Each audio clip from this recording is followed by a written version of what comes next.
Hello everyone, and welcome back to this episode of The Theory of Why. On today's show, we're going to talk about print. No, just relax. I'm not going to go on and on about talking about how you should be advertising in your local newspaper, the Metro newspaper, and magazines.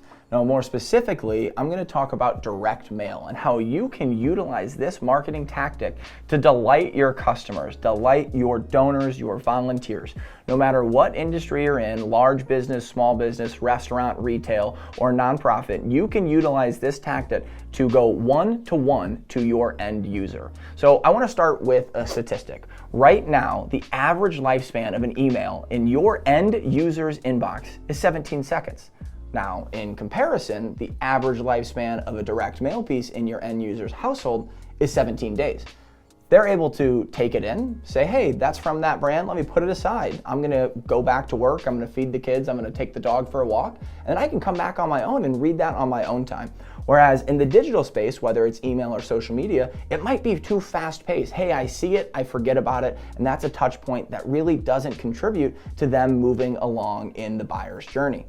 Now, the pandemic has given a great increase in the amount of digital opportunity you have. There are more individuals on digital platforms, social media, YouTube, all of the above, and there is also these people spending more time. But with that comes the caveat of there's more brands, there's more noise, and you actually have a better chance of somebody taking in your content through a direct mail piece. Now, there's all sorts of direct mail pieces. You could go really simple with a thank you note that says, hey, thank you for your donation. Thank you for your time. Thank you for purchasing this product or beginning your service with us. All the way up to a beautifully done catalog.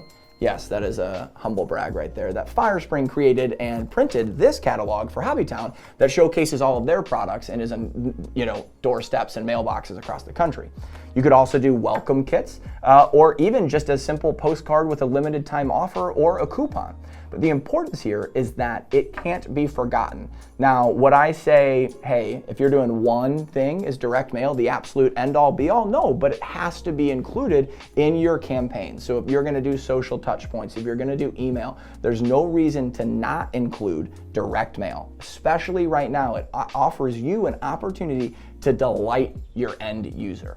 Now, I know what you're thinking, Alec, I love it, it's a great idea. We used to do it. We did it 10 years ago. There was great ROI there, but I can't afford it now. It's too expensive to send knickknacks and all these boxes. But I'm gonna say, hey, start small. Pick your top 100 donors, top 100 customers, top 100 volunteers, and send them a thank you note. Simple, right? Nice and easy, write it yourself or have an intern write it, right? And you can put that together and send it out. That's going to give you the start and say, okay, hey, we're getting a lot of traction. Send them to a direct landing page that you can set up with Google Analytics. It's all about tracking the results of direct mail, right? It can't just be something we send, set it, and forget it, right? We need to have the tracking in place in order to be able to show, hey, yes, we sent out 500 and 380 of those individuals came to our page. An extra 250 did this, and follow them through the journey. So for today's show, your challenge is to take a look at your direct mail. Now, Firespring actually has an offering right now for a free ROI analysis of your direct mail. If you don't want to go that far, just take a look and say, hey, when was the last time we did a direct mail piece? For some of you, it might be last month or 2 months ago. For others, it might be 3, 5, 10 years ago. Take a look at that and then say, okay, if we wanted to start really small, what would we do? Who would we send this to and what would we say? Remember, good storytelling is going to work on any platform. And so a captive audience that you can get from the mailbox is absolutely essential. And you can take advantage of that through quality and effective storytelling. There's your challenge. Have a great day.